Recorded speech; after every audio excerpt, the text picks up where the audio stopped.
The rhythmic thump of rotor blades was a sound specialist Maria Santos had learned to sleep through.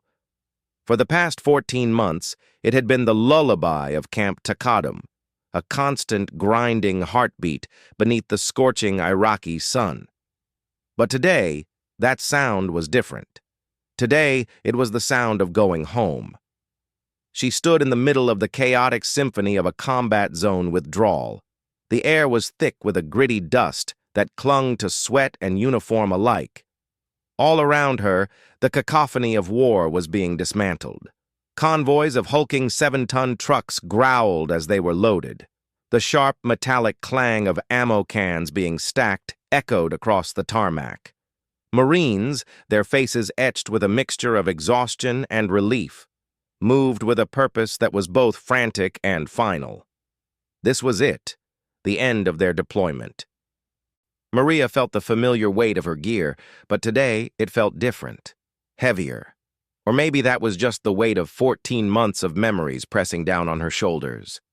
She was a small woman, but the Marines in her unit had long since stopped seeing her size. They saw the steady hands that could bandage a wound in the pitch black, the calm voice that could talk a scared young lance corporal through a firefight, the unwavering presence in the back of a bouncing, bullet-riddled Humvee.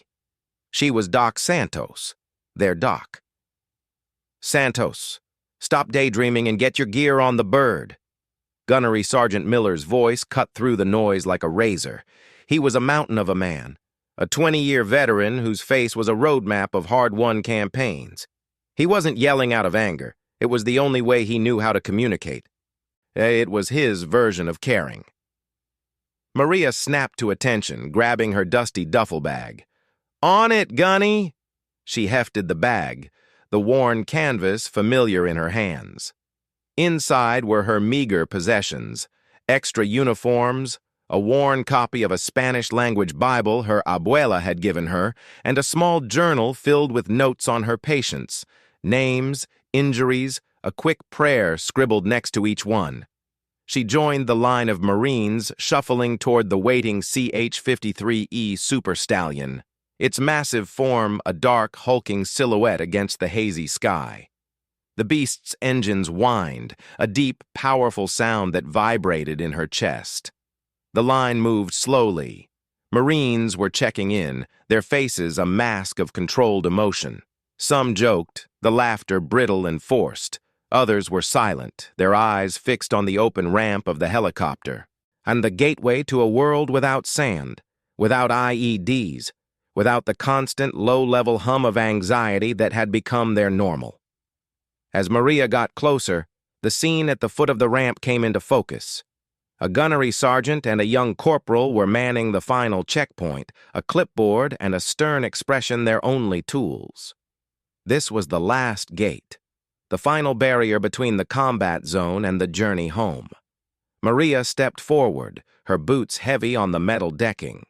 The gunnery sergeant, a man with close-cropped gray hair and eyes that had seen too much, held up a hand. "Hold up, Specialist. ID and manifest number." Maria shifted her duffel bag, reaching for the lanyard around her neck.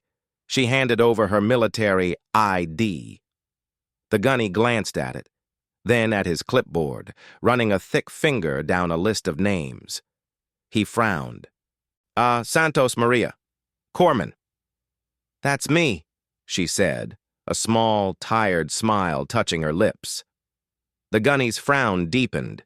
He looked at the corporal, who was also scanning his list. The corporal shook his head almost imperceptibly. The brief, silent exchange was a language Maria knew well. It was the language of a problem. "Your name's not on this manifest, Doc," the gunny said, his voice losing its official bark and dropping to a low, uncomfortable rumble. The world seemed to tilt for a second. The whine of the helicopter engines faded into a distant hum. "What? That can't be right. I'm with Charlie Company. We're all supposed to be on this lift." The corporal flipped through a few pages.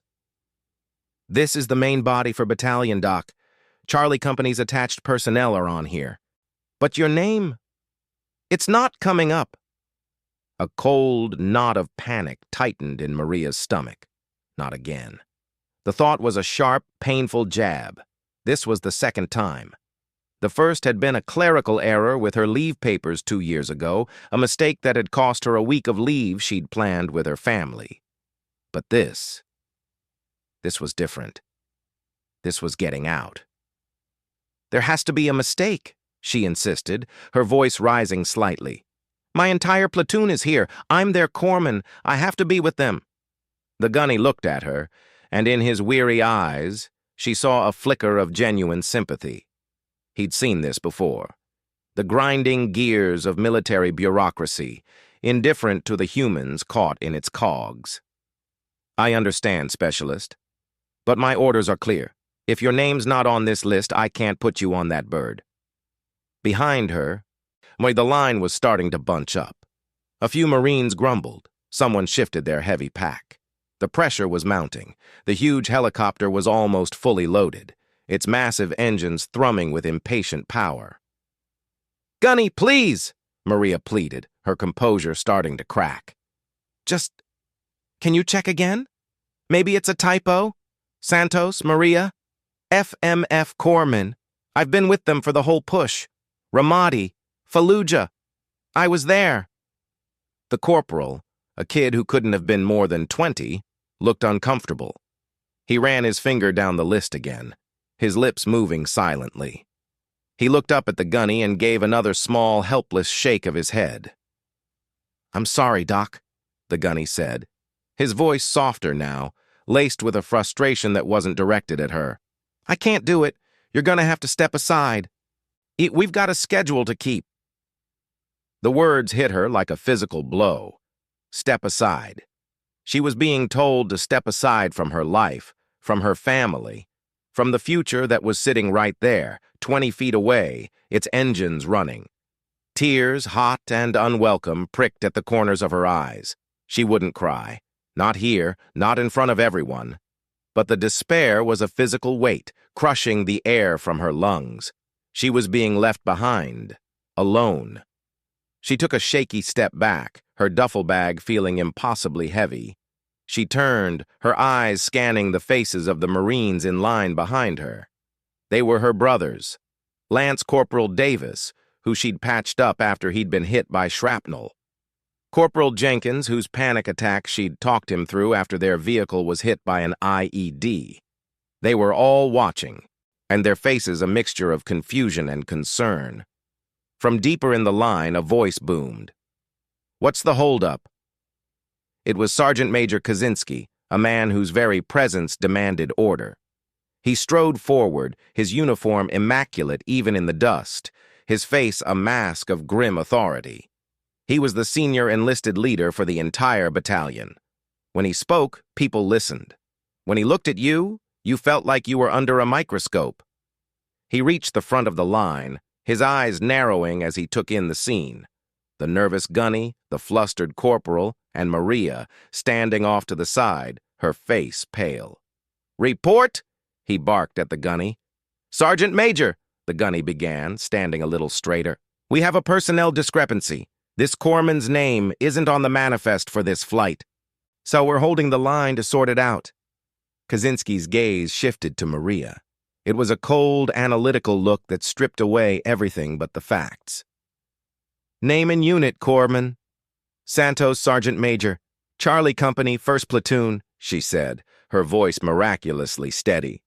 Kaczynski pulled a small, leather-bound notebook from his pocket, the kind that held the battalion's secrets. He flipped through it with practiced ease. He didn't look at a manifest. He looked at his own notes, the master plan written in his own hand. "Charlie Company, 1st Platoon," he murmured, scanning his notes. He paused, his finger landing on a specific line. He looked up from the notebook, his eyes meeting Maria's. There was a subtle shift in his expression, a flicker of something that might have been recognition. But it was gone in an instant. Then he turned to the gunny. "The manifest is wrong. Get her on that bird, now!" The relief that flooded through Maria was so intense it made her knees weak. But it was short-lived. The sergeant major's face told her this wasn't over. This wasn't a simple fix. This was something else.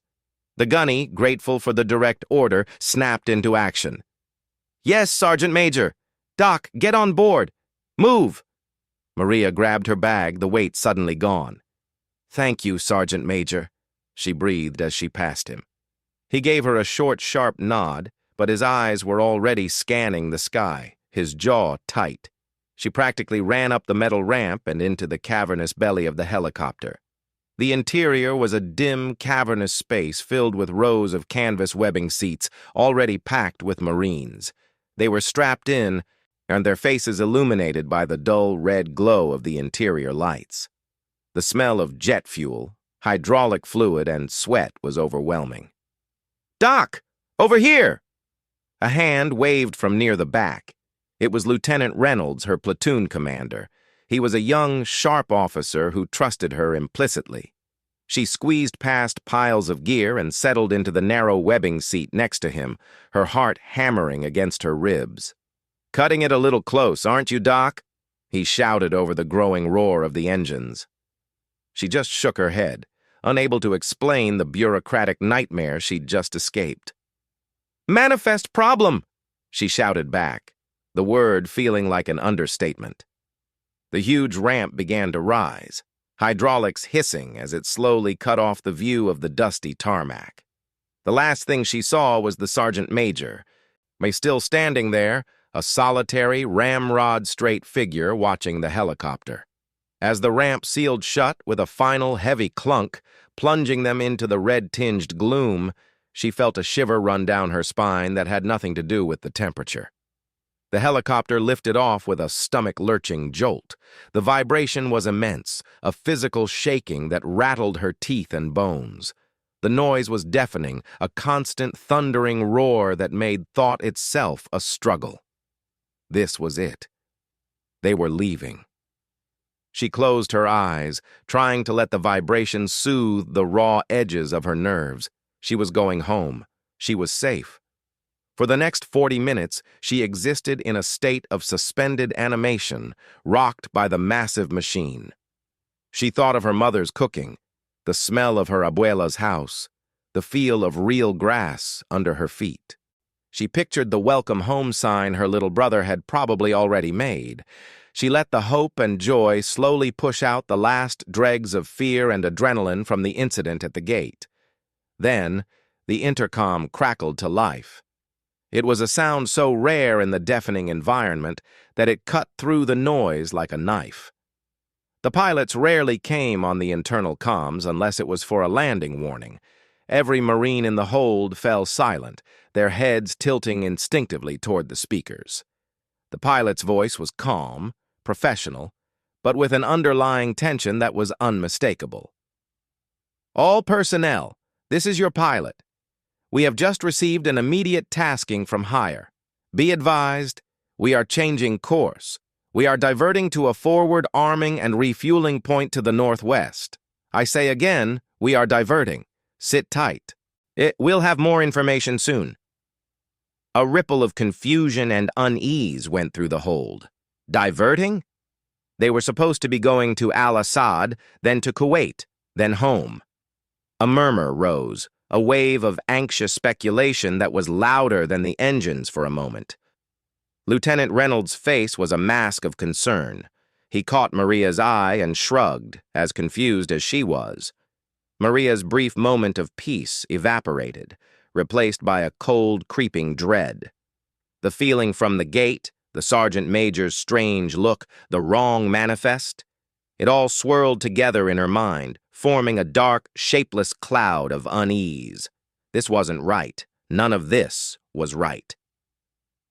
20 minutes later, the helicopter began its descent. Looking out a tiny, scratched porthole, Maria could see nothing but an endless expanse of black. Then, a few pinpricks of light appeared, growing larger until they resolved into the harsh,